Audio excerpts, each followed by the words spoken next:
Let's see a very important question of surface area and volume. So question goes like this. An agriculture field is in the form of a rectangle of length 20 meter and width 14 meter. यानी कोई agriculture field है वो कुछ इस तरह का है जिसकी जो लेंथ है वो कितनी है 20 मीटर है और जो विड्थ है वो कितनी है 14 मीटर है। ठीक है, ओके। सो क्या गिवन है हमें? हमको गिवन है लेंथ कितनी है 20 मीटर फील्ड की और विड्थ कितनी है 14 मीटर। ठीक है, ओके। आगे क्या कह रहा है question? A pit 6 metre long 3 metre wide and 2.5 metre deep is dug in a corner of the field. यानी ये फील्ड है, इसके कॉर्नर में एक पिट यानी गड्ढा खोदा गया जो कैसा है, जो 6 मीटर लॉन्ग है और 3 मीटर वाइड है। यानी एल डैश, जो डैश वाली चीज़ें हैं वो पिट की हैं, गड्ढे की हैं। तो 6 मीटर लंबा और बी डैश 3 मीटर चौड़ा गड्ढा खोदा गया है इस फील्ड के एक कॉर्नर में। ठीक है, कोने में। अब and the earth taken out of the pit is spread uniformly over the remaining area of the field. अब जो एक गड्ढा किया है, ठीक है, ये गड्ढा 2.5 मीटर डीप भी है, यानी H dash equals to 2.5 metre, इतना गहरा गड्ढा है। अब ये गड्ढा करूंगा तो इसकी मिट्टी बाहर आएगी, तो जो भी अर्थ बाहर आई, अर्थ यहाँ, अर्थ का मतलब यहाँ पे मिट्टी से है, जो भी मिट्टी बाहर आई वो मैंने बचे हुए सरफेस एरिया में चारों तरफ क्या कर दी, स्प्रेड कर दी, फैला दी। ठीक है, ओके। तो अब हमको बताना है कि find the extent to which the level of the field has been raised. तो हमको बताना है, देखिए मिट्टी इसमें फैला होगी तो इसकी क्या होगी, इसका लेवल बढ़ेगा। तो हमको यही बताना है कि किस हद तक, एक्सटेंट माने हद, किस हद तक जो ये बचा हुआ एरिया है फील्ड का, इसकी लेवल बढ़ जाएगी। ठीक है, यानी कितना उठ जाएगा, ऊपर हो जाएगा ये। ठीक है, ये हमको बताना है। तो देखिए बहुत सिंपल है, ये जितना ये गड्ढा है, ये गड्ढा एक्चुअल में क्या होगा, ये अंदर 2.5 मीटर डीप होगा। यानी गड्ढा एक्चुअल में अगर 3D में गड्ढे को देखेंगे तो गड्ढा किस तरह का होगा, जो भी गड्ढा होगा, ये 3D में अगर इस गड्ढे को देखने की कोशिश करेंगे तो ये कुछ इस तरह का होगा। ठीक है, लेंथ 6 मीटर होगी, ब्रेथ 3 मीटर होगी और जो हाइट है इसकी ये 2.5 मीटर होगी। हाइट ज़्यादा बड़ी हो गई है एक्चुअल में, ऐसा नहीं हुआ है, थोड़ा छोटा हुआ और समझाने के लिए बनाया है मैंने। इस तरह क्यूबॉइडल शेप का ये गड्ढा होगा। तो जितना क्यूबॉइडल शेप का गड्ढा होगा तो इसकी जब मिट्टी निकलेगी तो उसकी वॉल्यूम होगी मिट्टी की, वही मिट्टी चारों तरफ क्या होगी, स्प्रेड होगी। ठीक है, तो इसी लॉजिक का हमको यूज करना है। तो देखिए सबसे पहले निकालेंगे volume of earth dug out, कि कितनी मिट्टी बाहर आएगी।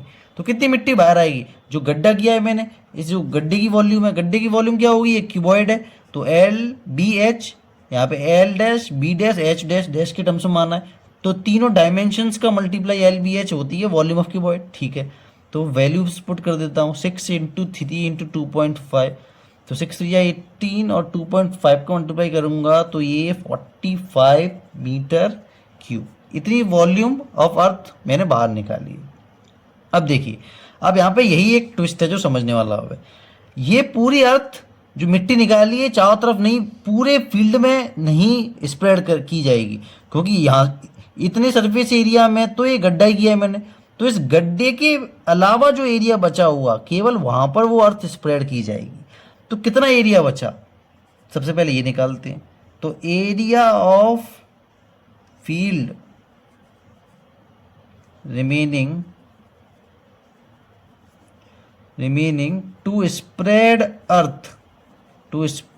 अर्थ, यानी मिट्टी को बिखेरने के लिए कितना एरिया बचा। तो कितना एरिया बचेगा, पूरे फील्ड का एरिया कितना है, ये रेक्टेंगल है एल इंटू बी, यानी 20 इंटू 14। पर इस पूरे एरिया में तो बिखेर नहीं सकते क्योंकि गड्ढे का एरिया भी है, तो इस गड्ढे का एरिया माइनस करना है।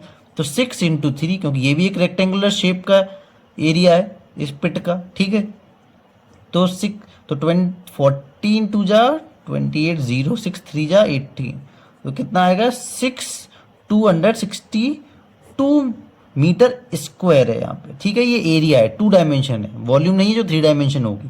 ठीक है, तो इतने एरिया मुझे स्प्रेड करना है। अब देखिए बहुत सिंपल है, जितना इस गड्ढे से वॉल्यूम ऑफ अर्थ निकली होगी वही तो चारों तरफ स्प्रेड होगी। तो जो वॉल्यूम ऑफ, नाउ सिर्फ यही लॉजिक है इसमें, जो volume of earth dug out, जितनी volume of earth dug out इस गड्ढे से जितनी मिट्टी निकलेगी वो किसके बराबर होगी, वॉल्यूम ऑफ अर्थ स्प्रेड, जितनी मिट्टी में बिखेरूंगा या स्प्रेड करूंगा बचे हुए एरिया में वो दोनों बराबर ही तो होंगे। जितना गड्ढे से मिट्टी निकलेगी वही तो मैं डालूंगा, बाहर से तो कोई मिट्टी आएगी नहीं। ठीक है, तो इस मिट्टी की वॉल्यूम कितनी है, इसकी है 45। ठीक है, अब देखिए ये बचा हुआ एरिया है, ये एरिया कितना है 262। ठीक है, लेकिन वॉल्यूम को एरिया के बराबर थोड़ी कर देंगे, सेम तरह की क्वांटिटीज बराबर होती हैं। तो ये देखिए ये लॉजिक है, ये जो एरिया है 2 डायमेंशन है, तो इस बचे हुए एरिया में जब मैं मिट्टी बिछाऊंगा, ठीक है, तो इसकी लेवल बढ़ जाएगी। तो जब लेवल बढ़ जाएगी तो ये अभी 2 डायमेंशन है, 2 डायमेंशन एरिया है, जब इसमें किसी भी तीसरी डायमेंशन का यानी यहाँ पे हाइट का मल्टीप्लाई कर दूंगा तो क्या बन जाएगा, वॉल्यूम बन जाएगी, वॉल्यूम। तो उस वॉल्यूम को हम टच कर सकते हैं, यानी मिट्टी डालेंगे तो उसकी वॉल्यूम बढ़ जाएगी। ठीक है, तो हाइट कितनी आएगी, ये आएगी 45/262। ठीक है, तो इसका जब इसमें डिवाइड दूंगा तो ऑलमोस्ट जो आएगा आंसर वो आएगा 0.1718 मीटर। और ये बड़ी यूनिट है तो उसको छोटा करूंगा सेंटीमीटर में तो 100 का मल्टीप्लाई हो जाएगा, तो 17.18 सेंटीमीटर।